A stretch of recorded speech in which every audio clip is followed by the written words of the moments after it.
What's latest on the update? Let's find out.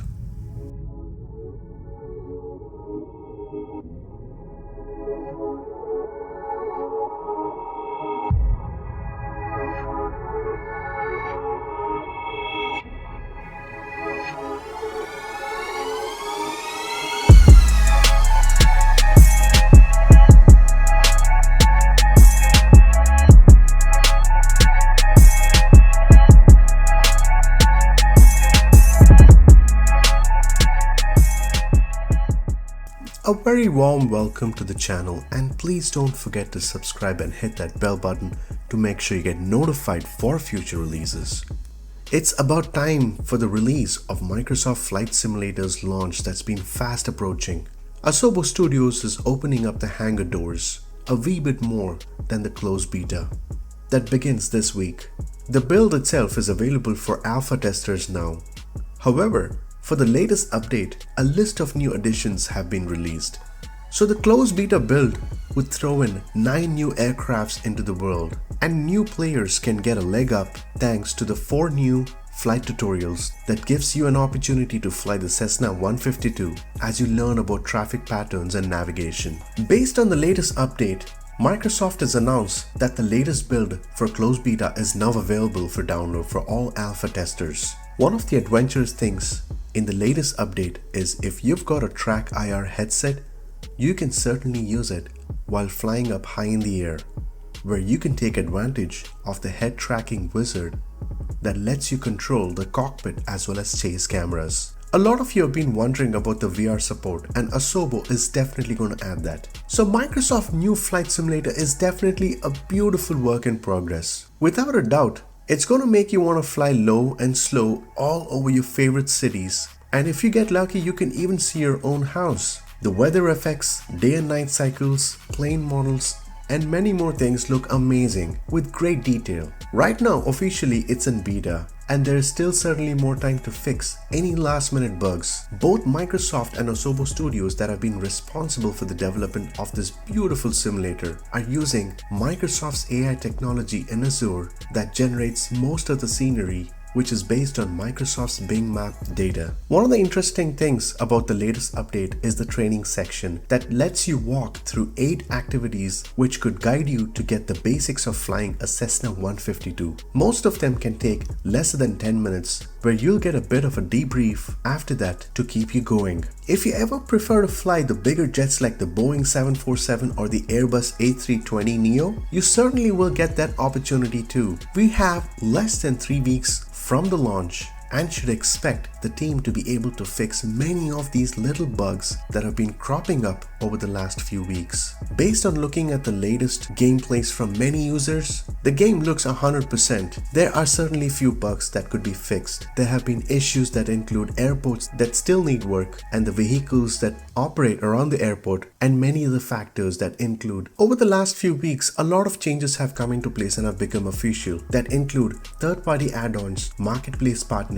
along with the developers' perspective about what they've done since the game entered the closed alpha phase in February. Since testing has been tremendously done during all these phases that also include the closed alpha for months, they certainly have few issues to be taken care of before the release. Microsoft and Asobo have clearly left the development plan wide open so that the simulator today will likely vary quite a bit from what we might see 6 months and beyond. I can't keep stressing about how beautiful this simulator is going to be, because Microsoft Flight Simulator 2020 can let you realistically fly across the entire planet with every known airport and destination for takeoffs as well as landings. And not to forget 2 petabytes of Bing Map data that's been served through Azure Cloud Services. The official version that's going to be launched on August 18th would be the Windows PC version, while Microsoft have announced previously to bring in Xbox consoles at a later date. The date hasn't been confirmed as to what specific day it is going to be, but certainly soon. Not to forget, Microsoft Flight Simulator would launch on Steam and you have the option to pre-order every version of it right away. If you've already paid for the Xbox Game Pass, you'll be able to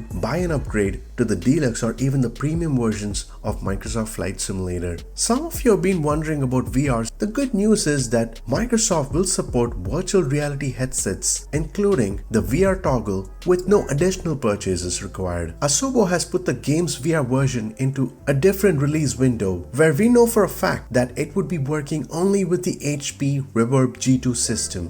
While this is quite a catch, maybe HP's Reverb G2 can be a great VR headset to try. By the way, HP's Reverb G2 system is quite a VR headset if those of you have been wondering about this. The engineering has been implemented by Valve's Index, so we should hopefully see other VR headsets to be utilized in the future, but we don't have a set date yet. So far, Asobo has confirmed with 414 third-party developers who are on board to build more content to make it more exciting. Some of the top premier partners include Aerosoft, Gaia, Orbix, PMDG, FlyTampa, and many more. If you want to have a look at the list of developers, take a look at this video. This explains all the different developers who have really planned to collaborate, making Microsoft an even better simulator. Asobo Studios have confirmed a good plan for the foreseeable future that consists of paid updates as well as free content. In case of world updates, we need to understand that Bing maps are often updated. Imagine those giant swaths of terrain and accompanying cities that get more and more details quite often. So Microsoft Bing mapping team are regularly updating these details and translating them to 3D content in Microsoft Flight Simulator. For example, every new area that gets a big update would receive at least 2 to 4 handcrafted airports depending on